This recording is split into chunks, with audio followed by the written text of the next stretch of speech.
It started with a vibration, one long, angry buzz on my phone. Not a call, a notification. Her name flashed across the top, but the message wasn't meant for me. It was a link, a live stream. And instinct, quiet, cold, merciless, told me to open it. So I did. There she was, my girlfriend, at our apartment, laughing. Not the soft, private laugh she saved for quiet nights and shared secrets. No, this one was sharp, desperate, performative. The kind you use when you're trying to convince the world you're fine. She angled her phone toward my belongings, my bags, my clothes, my books. Every piece of my life stacked at the balcony railing like items waiting for execution. Her voice cut through the speakers, bright, poisoned, throwing all his stuff off the balcony. He deserves nothing. The comments from her followers streamed faster than the wind ripping through my chest. Do it, Queen. He must have cheated. Drag him. I didn't move, didn't breathe, just watched as her hands hovered over my things, my life, like a judge about to pass a sentence. And then something colder than anger settled in my chest, a stillness, a clarity. I opened my own streaming app, hit Go Live, and whispered the first calm sentence that changed everything. Thanks for the evidence. People think betrayal is loud. It isn't. It's quiet. It's hidden beneath small shifts, late-night whispers, sudden phone tilts, work messages that require locked screens. I'd noticed the signs for weeks. She started sleeping with her phone under her pillow, stopped leaving it on the charger at night, flinched whenever it buzzed. I asked once, gently, if everything was okay. She smiled, too quickly. Just stress. But stress doesn't smell like cologne on her hoodie. Stress doesn't giggle at 2 a.m. Stress doesn't text, I wish he wasn't home. I didn't confront her, didn't scream, didn't accuse. I just watched, silently. She had been building a double life, one careless lie at a time. Too confident in her audience, too certain of her charm, too oblivious to the way I memorized everything. Her live stream wasn't the beginning. It was the culmination, the final mask slipping. She thought destroying my things made her powerful. She thought broadcasting it made her untouchable. She thought public humiliation would keep me speechless. She didn't know I'd been documenting everything. The late-night messages she tried to delete, the sudden business trips that aligned with hotel receipts she never meant for me to see, the private DMs with a man whose name she swore she didn't know. I didn't gather this information out of rage. I gathered it out of necessity, because betrayal is a strategy, and I refused to lose by playing emotional games she could manipulate. So when her live stream exploded and her followers cheered, I didn't break. No, I strategized. When I started my own live, I didn't raise my voice, didn't insult her, didn't even mention her name. I just turned the camera on myself, standing outside the building, her stream playing on my screen behind me.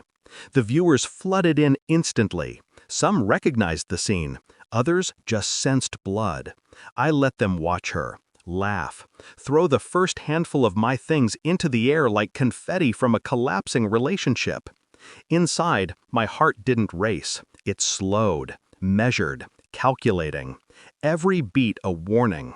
Let her finish. Let her sink herself. Because I knew exactly what would happen next. I called the police off camera, gave them the address, told them property destruction was happening in real time. Then I walked to the building, every step deliberate, every inhale steady. I could hear her shouts from the street, her voice echoing through the courtyard like a performance that had already gone too far. When the officers arrived, I didn't speak first.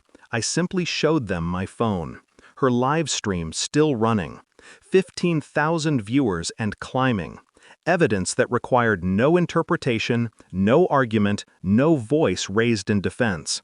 She didn't even realize the police were behind her until one of them said, "Ma'am, step away from the railing." Her smile froze, her phone slipped, the comments exploded. And for the first time in weeks, maybe months, I felt the quiet return to my chest. The kind of quiet that comes when the truth finally stops hiding. When she turned and saw me at the doorway, she broke, not into tears, but into panic. "What are you doing? Why are they here?" Her voice cracked, desperate, suddenly small. I lifted my phone, showed her the screen. "You're still live," I said. Just that, nothing more. She looked at the officers, looked at the camera, looked at the mess she created with her own hands. Her facade collapsed in seconds. She tried to explain, tried to twist the story, tried to paint herself as the victim of something, anything. But lies don't work when reality is streaming in HD to thousands of strangers. The officer asked me one question: "Is this your property?" I nodded. They placed her in cuffs.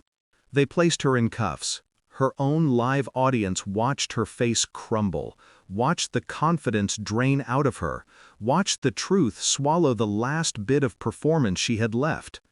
I didn't feel triumph, just confirmation. A quiet, cold certainty that the person I loved had been gone long before this night. As they led her past me, she whispered, frantic, "Please, please stop the stream. Don't let them see me like this." For a moment, I studied her, the trembling lips, the smeared makeup, the fear she couldn't hide. Then I said, calm and almost gentle, "You wanted an audience." I ended my live only after her viewers saw everything: the arrest, the truth, the consequences she invited. Not out of cruelty, out of clarity. Because she needed to feel the weight of what she built. The world she performed for was finally watching her without filters. Later, when the apartment was silent and the balcony empty, I walked through the scattered pieces of my life. Some things were broken. Most weren't. Nothing important.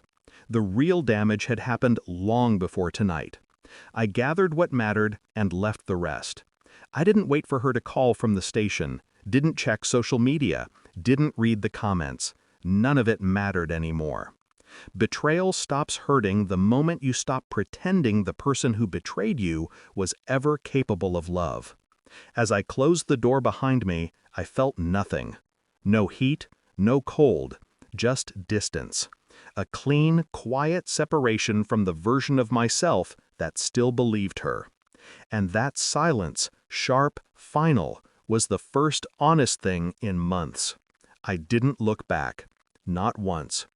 Because the truth had already done the one thing she never expected. It set me free.